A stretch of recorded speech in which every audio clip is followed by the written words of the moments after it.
all the fun stuff.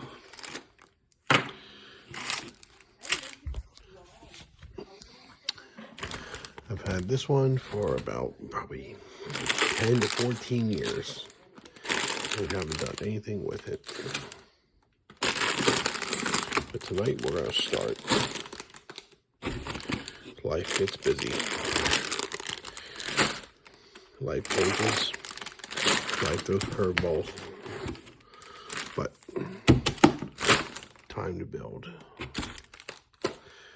So let's go.